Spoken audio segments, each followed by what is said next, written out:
आनंद कुमार शर्मा आपके साथ एक बार फिर। और मैं आप लोगों से रिक्वेस्ट करता हूं कि इस चैनल को आप सब्सक्राइब जरूर करें, अपने छोटे भाई बहनों को बताएं जिससे उनके बायोलॉजी के कॉन्सेप्ट बिल्कुल अच्छी तरह क्लियर हो। और आज जो हम लोग स्टार्ट करने जा रहे हैं वो 12th का चैप्टर नंबर 3 के इम्पोर्टेंट पॉइंट्स हैं। और ये इम्पोर्टेंट पॉइंट्स अगर आपको क्लियर हो गए तो 100% मानिएगा चैप्टर भी आपको बिल्कुल क्लियर हो जाएगा। तो हम लोग अब स्टार्ट कर रहे हैं इसको, तो बहुत ध्यान से समझिएगा कौन कौन से पॉइंट मैं कह रहा हूँ। तो इसमें दोस्तों मैं बता रहा हूँ कि जो सेक्सुअल रिप्रोडक्शन होता है ये हैप्लॉइड गैमीट के फ्यूजन से होता है। जो सेक्सुअल रिप्रोडक्शन होता है ये by the fusion of haploid gamete होता है। और ये जो गैमीट है ये मियोटिक डिवीजन यानी अर्धसूत्री विभाजन से बनते हैं। गैमीट सिमिलर भी हो सकते हैं और डिसिमिलर भी हो सकते हैं। यानी पहला पॉइंट आपको क्लियर हो जाना चाहिए कि जो सेक्सुअल रिप्रोडक्शन होता है ये हैप्लॉइड गैमीट के फ्यूजन से होता है। गैमीट जो है मियोटिक डिवीजन यानी अर्धसूत्री विभाजन से होते हैं और बनते हैं। और गैमीट सिमिलर भी हो सकते हैं, डिसिमिलर भी हो सकते हैं। गोनेड्स प्राइमरी सेक्स ऑर्गन है जो कि गैमीट को प्रोड्यूस करते हैं, ना गैमीट को प्रोड्यूस ही नहीं करते बल्कि हार्मोन्स को भी सिक्रीट करते हैं। तो गोनेड्स प्राइमरी सेक्स ऑर्गन है जो कि गैमीट्स को प्रोड्यूस तो करते ही हैं, साथ साथ हार्मोन्स को भी प्रोड्यूस करते हैं। Male reproductive system. अब मेल रिप्रोडक्टिव सिस्टम अगर मैं आपसे बात करूं तो इसमें टेस्टिस आएगा, गोनेड्स आते हैं, पेयर्ड गोनेड्स आते हैं, टेस्टिस आता है, एपिडिडाइमिस आता है, डक्ट सिस्टम आता है और एसेसरी ग्लैंड्स आते हैं। और इन एसेसरी ग्लैंड्स में नोट करने वाली चीज है आपका सेमाइनल वेसाइकिल आएगा, आपका प्रोस्टेट ग्लैंड आएगा, आपके काउपर ग्लैंड्स आएंगे। जो फीमेल रिप्रोडक्टिव सिस्टम है, फीमेल रिप्रोडक्टिव सिस्टम के बारे में मैं आपको बता दूं तो फीमेल रिप्रोडक्टिव सिस्टम में आपके पेयर्ड गोनेड्स आते हैं, जैसे ओवरीज आएंगी, डक्ट सिस्टम आएगा जिसमें 2 फैलोपियन ट्यूब्स होंगी, एक यूट्रस होगी, एक वेजाइना होगा, एक्सटर्नल जेनिटिलिया होते हैं और एसेसरी जेनाइटल ग्लैंड्स होते हैं। एसेसरी जेनाइटल ग्लैंड्स होते हैं और मेमोरी ग्लैंड्स होते हैं। 2 टाइप के गैमीट होते हैं, एक होता है स्पर्मेटोजोआ। स्पर्मेटोजोआ, ये जो स्पर्मेटोजोआ है, स्पर्मेटोजोआ को आप स्पर्म भी कह सकते हैं। और दूसरा गैमीट होता है ओवा। जो गैमीट्स है, गैमीट्स के फॉर्मेशन को एक नाम दिया जाता है जिसको कहा जाता है गैमीटोजेनेसिस। अब ये जो गैमीटोजेनेसिस है ये ठीक पुबर्टी के बाद स्टार्ट हो जाती है और ये 10 to 15 ईयर की एज में गर्ल्स में और 13 to 16 ईयर की एज में बॉयज में स्टार्ट होती है। यानी मैंने यहाँ पर जो चीज क्लियर की आपको वो चीज ये क्लियर की कि जो 2 टाइप के गैमीट होते हैं, एक स्पर्मेटोजोआ जिसे स्पर्म कहते हैं और ओवा। और ये जो फॉर्मेशन ऑफ गैमीट है इसको गैमेटोजेनेसिस कहते हैं। यानी gametogenesis is the process to formation of gamete. और गैमेटोजेनेसिस ठीक पुबर्टी के बाद स्टार्ट हो जाता है। लड़कियों में ये 10 to 15 ईयर पर होता है और लड़कों में ये 13 to 16 ईयर की एज पर होता है। स्पर्मेटोजेनेसिस का प्रोसेस बता दो। स्पर्मेटोजेनेसिस इस सेमिनिफेरस ट्यूब्यूल्स में होता है, टेस्टिस में होता है और पुबर्टी के बाद होता है। और जो सीक्वेंस है इसमें प्राइमरी जर्म सेल जो है, प्राइमरी जर्म सेल से स्पर्मेटोगोनिया बनती है, प्राइमरी जर्म सेल से स्पर्मेटोगोनिया बनती है, प्राइमरी स्पर्मोसाइट से फिर स्पर्मेटोगोनिया से प्राइमरी स्पर्मोसाइट बनती है, प्राइमरी स्पर्मोसाइट से सेकेंडरी स्पर्मोसाइट्स बनती हैं, सेकेंडरी स्पर्मोसाइट से स्पर्मेटिड्स बनते हैं और स्पर्मेटिड से स्पर्म बनते हैं। इसी तरीके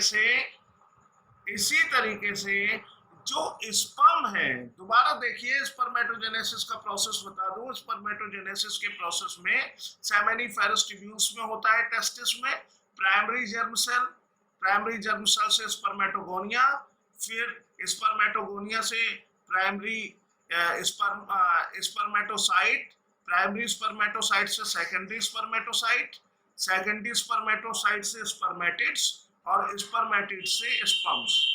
ये जो स्पर्म्स होते हैं ये फ्लैजिलेटेड होते हैं, मोटाइल सेल होते हैं, इसमें हेड होता है, नेक होता है, मिडल पीस होता है और फ्लैजिलम होता है।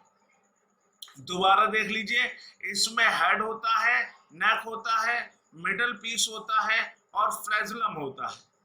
oogenesis जो है ये लड़कियों में बर्थ से पहले स्टार्ट हो जाता है, बर्थ से पहले स्टार्ट हो जाता है, लेकिन ये कंप्लीट जो होता है वो पुबर्टी के बाद जो है कंप्लीट होता है। यानी oogenesis की प्रोसेस फीमेल्स में, मैं कह सकता हूं कि फीमेल्स में जो ये है वो बर्थ से पहले स्टार्ट हो जाती है, लेकिन जो पुबर्टी के बाद ये कंप्लीट हो पाती है।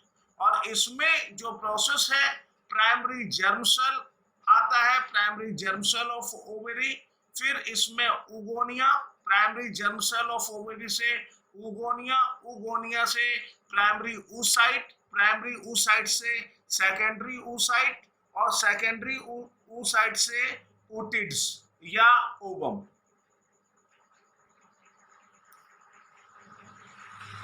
हाँ दोस्तों, अब आगे थोड़ा सा हम लोग चलते हैं।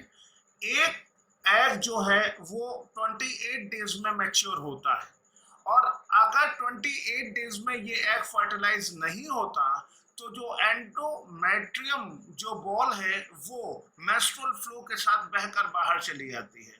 एक मेंस्ट्रुअल साइकिल या मेंस्ट्रुअल फेज पॉलीफ्रेटिव फेज कहलाता है या सिक्रीटरी फेज कहलाता है। कहने का मतलब ये है 28 दिन के अंदर एक एग मैच्योर होता है, और अगर एग फर्टिलाइज नहीं होता तो जो एंडोमेट्रियम जो बॉल होती है ये सारी की सारी मेंस्ट्रुअल फ्लो में बाहर, मतलब एक तरीके से मेंस्ट्रुअल फ्लो में बाहर आ जाती है। और एक मेंस्ट्रुअल साइकिल या मेंस्ट्रुअल फेज पॉलीफ्रेटिव फेज या सिक्रीटरी फेज कहलाता है। ओवरी और यूट्रस दोनों के दोनों में काफी ज्यादा साइक्लिक चेंज होते हैं, जिससे ये प्रोसेस पूरा हो पाता है। जो एम्ब्रियोनिक डेवलपमेंट होता है, एम्ब्रियोनिक डेवलपमेंट स्टार्ट होता है फर्टिलाइजेशन ऑफ ओवम से और फॉलो करता है, काफी इवेंट्स उसमें आते हैं, काफी सारी चीजें आती हैं इस एम्ब्रियोनिक डेवलपमेंट में।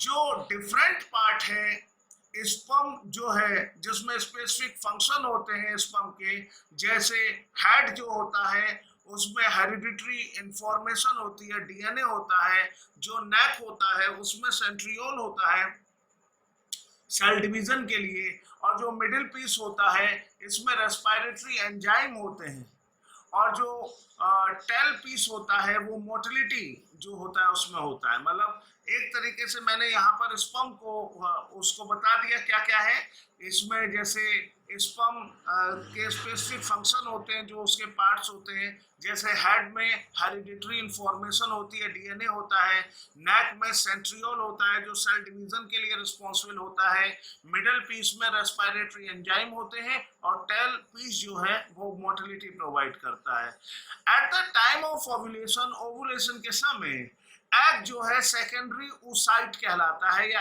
एग सेकेंडरी oocyte होता है, और ये सराउंडेड होता है एक प्लाज्मा मेम्ब्रेन के द्वारा।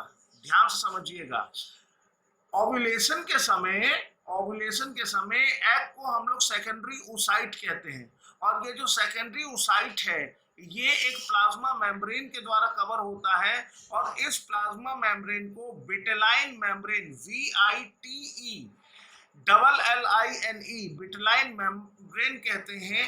जोना पेलुसिडा और लेयर्स इसमें होती हैं, फॉलिकल सेल होती हैं जिसको कोरोना रेडिएटा कहते हैं। दोबारा ध्यान से सुनेंगे, ये सराउंड होती है प्लाज्मा मेम्ब्रेन से जिसे विटेलाइन मेम्ब्रेन कहते हैं, जोना पेलुसिडा, और लेयर ऑफ फॉलिकल सेल्स होती हैं जिनको कोरोना रेडिएटा कहते हैं। इसके साथ आखिरी पॉइंट इस वीडियो का, जो फर्टिलाइजेशन है, ये फर्टिलाइजेशन जो है इसमें जो है फैलोपियन ट्यूब में होता है, जब फिर इसमें जो ओवम होता है उसमें कई फिजिकल और केमिकल चेंज होते हैं। अगर इस वीडियो से रिलेटेड आप लोगों के मन में कोई भी डाउट है, कोई भी सवाल है, तो आप हमारे व्हाट्सएप पेज, आप हमारे यूट्यूब चैनल बायो एक्सपर्ट आनंद सर पर क्लिक कर सकते हैं। और प्लीज एक बार फिर से रिक्वेस्ट करूंगा कि आप हमारा चैनल बायो एक्सपर्ट आनंद सर जरूर सब्सक्राइब करें। Thank you, have a very beautiful day.